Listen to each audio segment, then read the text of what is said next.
Faut-il introduire une microtaxe sur les paiements sans espèces? Le débat est ouvert. Donc, bonjour. Comme vous l'avez dit, aujourd'hui, on va débattre, faut-il supprimer l'impôt fédéral direct, le droit de timbre et la TVA, qui est en moyenne de 7,7% en Suisse, enfin majoritairement, et remplacer ces trois impôts par un micro-impôt qui varierait entre 0,1% et 0,5%. Donc, ce micro-impôt serait débité sur chaque flux financier de manière, qui sont gérés de manière électronique, c'est-à-dire chaque fois que quelqu'un débiterait ou bien paierait avec une carte bancaire, avec un attel, avec un ordinateur, donc de manière voilà, électronique et tout cash est mis hors de cette liste. Donc, moi, je me positionne fermement pour ce micro-impôt qui favoriserait la simplification de notre système parce qu'actuellement, il est assez complexe. On a la TVA, etc. Et puis, ça simplifierait bien le système qui aujourd'hui est complexe. Il y aurait une bureaucratie derrière parce que là, il doit y avoir quand même beaucoup de bureaux, beaucoup de personnes derrière tous ces impôts, etc. Et bien là, ça simplifierait beaucoup le système. Il n'y aurait que quelques personnes. C'est un peu repris comme c'était le cas avant de l'ICHA. L'ICHA, pour ceux qui ne savent pas, c'est l'impôt selon le chiffre d'affaires qui existait avant la TVA. Et donc, on reviendrait un peu comme c'était avant. Et puis voilà, c'est pour ces raisons que je me positionne pour ce micro-impôt. Euh, Ici, aujourd'hui, nous débattons sur la question faut-il introduire un micro-impôt sur les paiements sans espèces? Personnellement, je suis d'avis de ne pas introduire cette micro-taxe, car elle pèserait fortement sur les transactions financières en Suisse. Les places financières étrangères accueilleraient à bras ouverts ces opérations. De plus, les autorités seraient obligées de passer des contrôles, car certaines personnes éviteraient ce micro-impôt en utilisant des crypto-monnaies. Puis, surtout, cette micro-taxe n'est pas si juste que ça. Et nous pouvons craindre un retour en masse des paiements en espèces. Il faudra aussi augmenter le taux du micro-impôt pour compenser le changement de pays des grands financiers qui risquent de... Voilà. Alors, bonjour. Alors moi je suis clairement pour ce micro-impôt pour plusieurs points différents. Donc, il faut savoir surtout que les transactions en monnaie scripturale, c'est-à-dire online, avec le Covid, elles ont grandement augmenté. Donc, ça veut dire que les impôts, ils seraient encore augmentés par rapport aux prévisions. De plus, la Suisse est un pays très coûteux pour les touristes européens. En introduisant cet impôt, nous diminuons le prix de la consommation, c'est-à-dire la TVA. Donc, les touristes pourraient plus facilement venir en Suisse et y dépenser plus d'argent. Ok. Nous débattons aujourd'hui présent sur la question faut-il instaurer une microtaxe sur les paiements sans espèces en Suisse? Les arguments suivants plaident en défaveur de l'instauration de cette microtaxe. Et ce serait une microtaxe avec un potentiel rendement, donc c'est pas sûr un rendement très juste. Il y aurait aucune transparence ou simplification. On t'entend pas bien si jamais. Hein. Il n'y aurait aucune transparence ou simplification. Une microtaxe avec un potentiel rendement, peut-être pas tout à fait sûr. Elle serait peu bénéfique pour les ménages à faible revenu et ce serait une microtaxe aux effets incertains.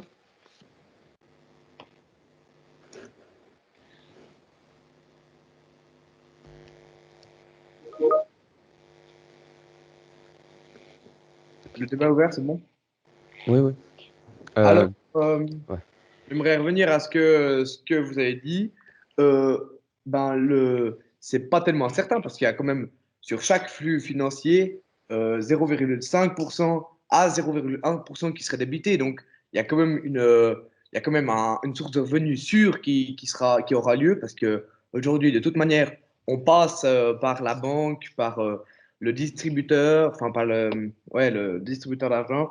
Et puis, bah, c'est quand même très intéressant pour ceux qui ont les salariés de type normaux, je veux dire, qui se classent dans la moyenne, par exemple, une famille qui gagne 100 000 francs par mois, enfin non, par année, je m'excuse, aura 4 500 francs à la fin quand même du mois, enfin non, de l'année du coup, pour partir en voyage ou bien pour le dépenser ailleurs. Donc, pour les salariés normaux, c'est intéressant.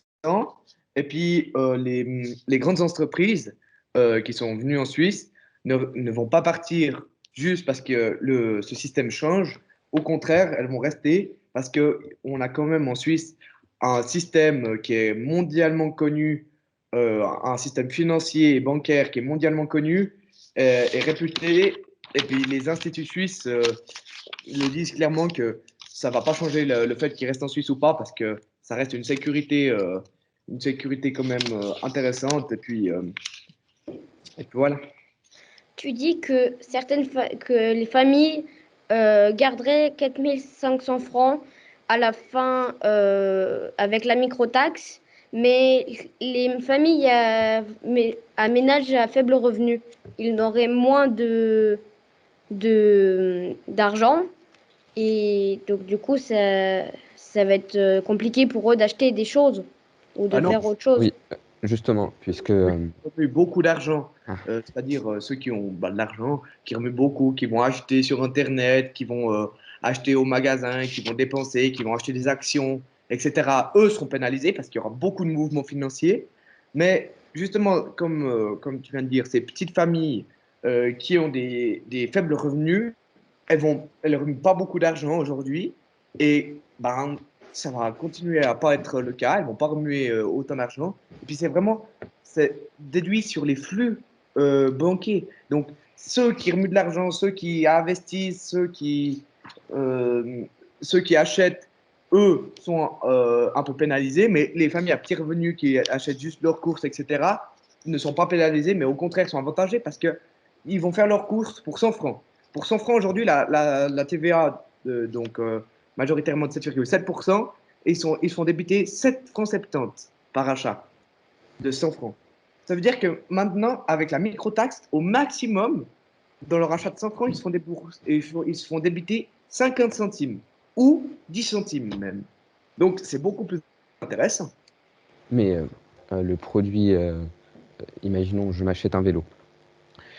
Puisque la TVA est un impôt s'appliquant lors de l'achat du produit final, le micro-impôt, lui, est appliqué à chaque étape de production. Les prix risquent de fortement augmenter. Je m'achète un vélo, je devrais payer plus car le guidon coûtera plus, les roues, etc. Ce serait aussi une microtaxe aux effets incertains. Actuellement, en Suisse, la recette fiscale de 47 milliards au moins. Cette idée implique de grandes incertitudes pour l'économie et les finances publiques. Le fait d'introduire un impôt inconnu peut nous porter préjudice. La Suisse serait la seule en Europe et serait donc un cobaye de cette question de... J'entends bien ce que tu dis, mais actuellement, on est au temps de crise. Et avec ce corona, on a du coup le tourisme, la principale source de revenus, est fortement pénalisé. Et avec cette microtaxe, aujourd'hui, les touristes payent une TVA, alors pas forcément de 7,7%, mais majoritairement, quand ils vont dans des boutiques, c'est 7,7%, ça reste 7,7%. Et bien, ces touristes-là, ils payent 7,7%. Déjà que la Suisse, c'est un pays assez cher, donc ça n'encourage pas tellement les touristes. Mais si maintenant, vraiment, cette dernière année, on, on profite d'introduire cette microtaxe, avec le temps de crise, ça va profiter aux touristes qui auront, à la place de 7,7%, 0,5% qui seront déduits, de venir en Suisse pour acheter leurs produits.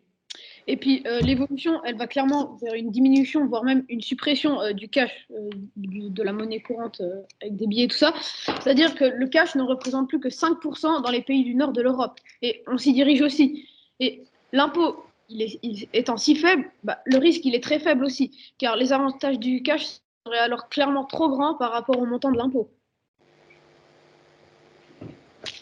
Oui. Certes, mais comme, pour éviter ce micro-impôt, certaines personnes, ou même beaucoup de personnes, paieraient en espèces. Ce qui va faire baisser le revenu total du micro-impôt. Nous savons donc pas exactement combien nous pouvons obtenir d'argent avec ce micro-impôt. Et ce serait plus d'insécurité, car si on met ce micro-impôt, comme le disait mon collègue, il y aurait un retour en masse des paiements en espèces et les voleurs, ce sera plus facile pour voler puisqu'on va se balader avec de grosses sommes sur nous. Et les voleurs, ils vont plus agir qu'avant puisqu'on aura plus d'argent sur nous. Et c'est très dangereux. La criminalité va augmenter. Le thème est faut-il ajouter ça, pas faut-il pénaliser les voleurs ou bien quoi. Donc, le micro-impôt, il y a moins de bureaux derrière. Et puis, c'est justement, il y aura moins de bureaucratie parce que pour l'instant, il y a 3 impôts différents, enfin une TVA, un impôt fédéral, le droit de timbre. Et si on met juste, ben, c'est électronique, par chaque débit, enfin flux boursier, on débite 0,5 ou 0,1%. Donc, c'est beaucoup plus simple et toute cette bureaucratie qu'aujourd'hui il y a derrière, les contrôleurs, etc. Alors, il y en aura toujours parce que, en effet, comme vous le dites, il y aura peut-être des qui vont tricher, mais c'est quand même très faible. Hein. Aujourd'hui, les entreprises qui viennent en Suisse, c'est parce que c'est avantageux. Donc, ils n'ont pas besoin de plus tricher qu'elles le feraient dans les autres pays. Et donc, toute cette bureaucratie qu'il y aurait derrière, qu'il y a aujourd'hui derrière, pour être enlevée. Et si on enlève plusieurs bureaux qui, quand même, aujourd'hui coûtent cher pour débiter tous ces impôts, etc., pour compter, etc., on pourrait quand même cet argent-là l'investir dans les familles qui auraient besoin d'un peu d'argent. Et 0,1, 5 et 0,1%, c'est quand même très faible. Et aujourd'hui, si vous regardez les flux financiers qui sont faits par électronique, sont quand même majoritaires au cash. Et en effet, alors, il y aura des personnes, ça va les encourager à payer avec du cash, mais si aujourd'hui on paye sur Internet, il y a Twint, il y a tous ces systèmes-là, et les gens le disent clairement qu'ils ne vont pas arrêter pour autant de payer avec ces systèmes-là. Et je ne vois pas pourquoi ils arrêtaient de payer avec ces systèmes-là, parce qu'il y aura juste 0,5% qui seront débités à la place de 7,7%. Enfin, au maximum. Enfin, j'entends, il y a. Voilà. Et puis en Suisse, l'économie numérique, elle est clairement sous-taxée. Donc, moi, je pense qu'il est temps que ça change. Donc, la Suisse, elle pourra s'appuyer sur des réflexions qui sont déjà en cours à l'OCDE et montrer que notre plateforme nous permet d'innover. Le pouvoir d'achat des Suisses est un des meilleurs au monde. Ainsi, environ 0,5% des gens qui ont la chance de pouvoir voyager, ça ne va pas changer énormément à leurs dépenses. Et on risque pas tellement de se faire couler parce que c'est déjà discuté au niveau européen. Donc la Suisse est déjà en train de discuter de ça au niveau européen. Donc je tiens à ajouter 0,05% pour la première année. Ensuite, ça peut monter jusqu'à 0,5%. C'est 0,5%, c'est assez imaginons j'achète quelque chose pour 1000 francs. Je dois payer 5 francs pour la taxe, c'est assez quand même une somme assez grande. Ouais. Et il y aurait aussi le retour peut-être du travail au noir et peut-être qu'il faudrait aussi surveiller les transactions électroniquement si on trouve un moyen de contourner le système de sécurité. Après, ça va être difficile de trouver, savoir, donc faudrait payer, Ça, c'est peut-être. Oui, mais il faudrait quand même trouver moyen de surveiller les transactions électroniques. Et oui. De plus, les banques et les négociateurs en bourse peuvent réaliser aussi leur activité à l'étranger. Par exemple, à Londres ou à Singapour. Les ménages peuvent utiliser des comptes et fournisseurs de cartes étrangères comme Revolut ou des crypto-devises comme le Bitcoin. Les contribuables devraient donc déclarer chaque virement international dans leur déclaration d'impôt. Et l'effort pour contrôler ça serait immense, aucune trace de simplification. Alors, c'est sûr qu'il y aura toujours eu des corrompus, des personnes qui travailleront au noir, mais il faut quand même regarder la réalité, les gars. Enfin, j'entends le nombre de virements pour l'instant, de flux boursiers qu'il y a électroniquement, ils vont pas baisser tout d'un coup, et puis tout d'un coup, on va pas se retrouver à sec. Enfin, j'entends, ça assure tout de même une ressource sûre, et on risque pas d'être dans le rouge tout d'un coup, dans le rouge épendu au cou. Enfin, il y a quand même une certaine assuration du fait qu'on est assez assuré du fait que ça marche, quoi. Et aussi, avec cette initiative, c'est très bénéfique pour les commerces parce que, qu'on se le dise, la Suisse est un pays très très cher pour les touristes européens. Donc, en introduisant cet impôt, on diminue le prix de la consommation en enlevant la TVA. Et donc, les touristes, ils pourront plus facilement venir en Suisse et y dépenser beaucoup d'argent. Cette microtaxe ne serait pas si juste que ça. En mars dernier, on pouvait lire sur bilan.ch que tout régime fiscal doit être juste et équitable. Or, dans le cadre de la microtaxe, on ne s'attaque qu'aux transactions électroniques. Les payeurs en espèces seront donc avantagés. Et puisque, comme je l'ai dit tout à l'heure, il y aurait moins, les banques changeraient de siège, par exemple à Londres, à Singapour, avec une réduction des transactions financières, puisque le taux serait énorme pour payer. Ouais, Le taux du micro-impôt devra augmenter de plus en plus.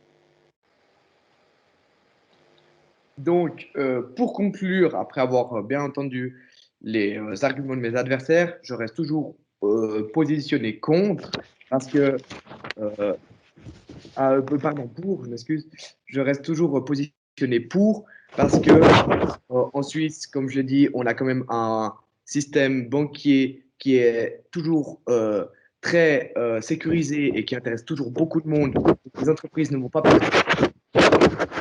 où avec ce micro-impôt parce que ça reste quand même, ça reste quand même un pays sûr où les entreprises sont intéressées. Il y a une économie du tourisme à relancer et je pense que c'est le moment d'agir et le moment du coup de mettre ce micro-impôt en système.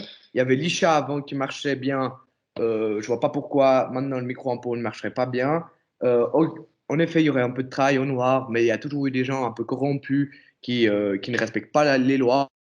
Et je pense que ça ne va pas changer plus que ça. Voilà. Une micro-impôt qui remplacerait la TVA, le droit de timbre et l'impôt fédéral. Je suis d'accord sur certains de vos arguments, tels que la Suisse deviendrait un pays plus économique et attractif. Et aussi, cette microtaxe pourrait soulager les familles et les entreprises. Mais je reste quand même sur ma position contre l'instauration de ce micro-impôt.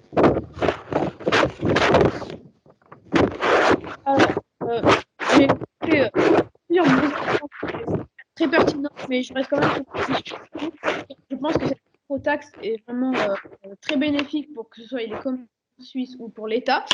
Et je pense que pour une fois, il faudrait que la Suisse montre l'exemple et lave définitivement son image de paradis fiscal. Et c'est donc pour toutes ces raisons que j'ai citées auparavant que je reste pour cette initiative. Merci. Vous avez démontré certains points qui étaient justes, mais je ne change toujours pas d'avis. Cette microtaxe serait injuste pour certaines familles et les payeurs en espèces seraient avantagés.